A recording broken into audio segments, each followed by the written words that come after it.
Alô você que me acompanha aqui no meu canal. Aqui é a professora Jaqueline Silva. Na aula de hoje nós vamos dar início à terceira etapa do curso de cálculo que chama-se integrais. Para começar a falar de integrais, nós vamos falar sobre primitivas. Então, se você curtiu essa ideia, já deixa o seu joinha aí, manda seu like para mim e se inscreve no canal se você ainda não está inscrito. Vem comigo! Eu coloquei aqui a definição de primitiva para nós podermos interpretá-la juntos.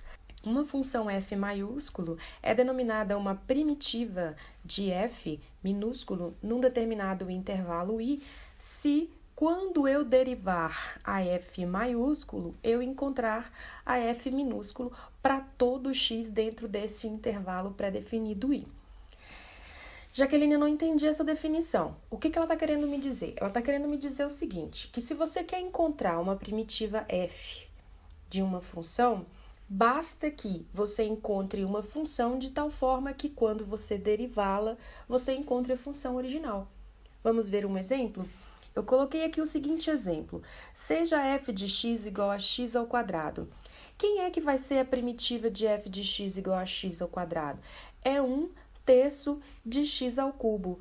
De fato, porque se eu derivar a primitiva, eu encontro x ao quadrado.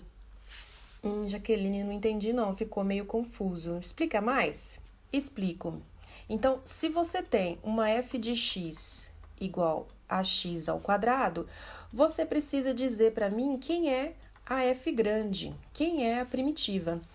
Bom, a primitiva é uma função que se eu derivar, eu vou encontrar a função f de x, que é igual a x ao quadrado. Quem que se eu derivar, eu vou encontrar x ao quadrado?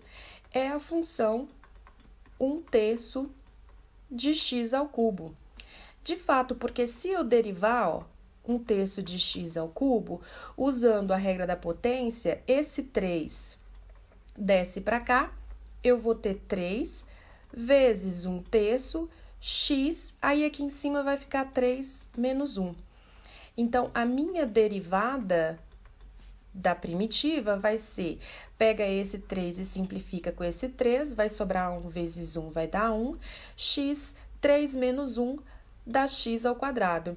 Então, a minha primitiva, quando é derivada, dá a função x ao quadrado. Ou seja, a minha primitiva, quando é derivada, dá a minha própria f de x. Por isso que a função f grande de x igual a 1/3 de x ao cubo é a primitiva da minha função original.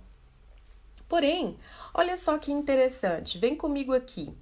A função f de x igual a 1/3 de x ao cubo mais 10 também é uma primitiva de f de x igual a x ao quadrado. Por que que ela é? Porque quando eu derivar a f grande, eu já vi que 1/3 de x ao cubo vai dar x ao quadrado e a derivada de 10 é zero, a derivada da constante é zero. Então, a f' é só x ao quadrado. Quer ver outra função que se eu derivar vai dar x ao quadrado? Vamos colocar 1/3 de x menos 1. Olha, quando eu derivar 1/3 de x menos 1, vai dar x ao quadrado de novo. Então, vocês concordam comigo que eu posso dizer que a primitiva de f de x igual a x ao quadrado é igual a 1/3 de x ao cubo mais um número c, onde esse número c é um número real, ou seja, qualquer valor que eu colocar aqui, se for 0, se for 1, se for menos 1, se for raiz quadrada de 2, qualquer número que eu colocar ali vai ser uma constante e a derivada da função constante é igual a zero. Então, qualquer número que eu colocar ali vai fazer ser verdadeira a minha sentença de que a f' de x é igual a f de x, que é igual a x ao quadrado. Bacana, né? Com este raciocínio em mente, o que eu posso concluir? Que se f grande for uma primitiva de f de x no intervalo i, a forma geral que representa todas as primitivas é dada como um f de x mais uma constante, onde esta constante ela é arbitrária, ela pertence ao conjunto dos números reais. E daí, então, nós podemos observar aqui que é interessante que a família das primitivas da minha função ou de qualquer função, ela pode ser encontrada no referencial cartesiano, sempre variando y unidades para cima e y unidades para baixo em relação ao número c.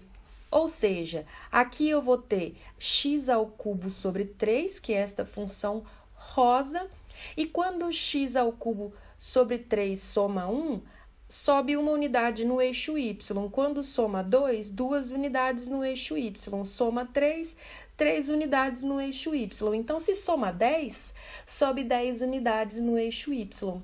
Assim como subtrai 1 no eixo y, subtrai 2 e subtrai 10. Então, eu tenho uma família de funções, infinitas funções, que se eu derivar, eu vou encontrar a função x ao quadrado. Então, para você que conhece derivadas, você já sabe, já tem ideia de quais são as primitivas praticamente imediatas aí na sua cabeça. Por exemplo, se você tem f de x sendo a função seno de x, você pode imaginar que a primitiva dela é menos o cosseno de x. Por quê? Porque quando você derivar menos o cosseno, vai dar menos com menos, vai dar mais. Então, vai dar o seno. A derivada da constante é zero. Se você tem f de x igual a 1 sobre x, você já sabe que a primitiva vai ser o ln de x mais uma constante. Por quê? Porque você aprendeu lá em derivadas que a derivada do logaritmo natural é 1 sobre x, a derivada da constante é zero. Bom, a primitiva da função f de x igual a x elevado a n, sempre que n for diferente de menos 1, vai ser x elevado a n mais 1 dividido por n mais 1. De fato, porque esse n mais 1 vai descer para cá, você vai multiplicar x, vai subtrair com n mais 1 e vai dividir por n mais 1. Como que isso vai ficar, professora Jaqueline? Isso vai ficar assim. Se você tem a primitiva, que é x elevado a n mais 1 sobre n mais 1, quando você for derivar essa primitiva, esse n mais 1 aqui do expoente desce multiplicando. Então, você vai ter n mais 1, que multiplica x, n mais 1 no expoente, tira uma unidade, sobre n mais 1. Bom, esse n mais 1 corta com esse, vai dar 1. 1 vezes x vai dar x. N mais 1 menos 1 vai dar n. Ok? Então, nós podemos dizer que f de x igual a x elevado a n mais 1 sobre n mais 1 é, sim, a primitiva da função f de x igual a x elevado a n. É claro que nós vamos ter que somar uma constante aqui, que vai representar todos os números reais cuja derivada é igual a zero. Então, aqui eu coloquei uma tabela com algumas primitivas que são consideradas primitivas imediatas, né? Se você tem aqui uma constante vezes uma função, na hora de primitivar, a constante fica e você primitiva só a função. A primitiva da soma entre duas funções é a soma das primitivas, a mesma coisa vale para a diferença. A primitiva da potência, nós já vimos anteriormente, que é x elevado a n sobre n mais 1. A primitiva de 1 sobre x, nós vimos também que é o ln.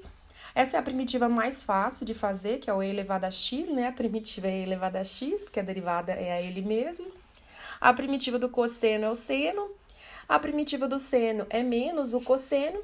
A da secante ao quadrado vai ser a tangente, porque nós sabemos que se derivar a tangente, vai encontrar a secante ao quadrado. A da secante tangente vai ser a secante, porque a derivada da secante é a secante tangente. E aqui eu coloquei duas primitivas imediatas também que nós vamos aprender a resolver juntos quando formos calcular integrais. Então, eu vou dizer que a primitiva de 1 sobre a raiz de 1 menos x ao quadrado é o arcosseno de x e 1 sobre 1 mais x ao quadrado é o arco tangente de x. Então, pessoal, eu espero que vocês tenham gostado desta aula introdutória. Na próxima aula, eu vou apresentar para vocês alguns exemplos sobre primitivas. Se você curtiu essa aula, não esquece, deixa seu joinha aí para mim e não sai desse vídeo sem antes de se inscrever no meu canal, viu? Até a próxima aula, um abração!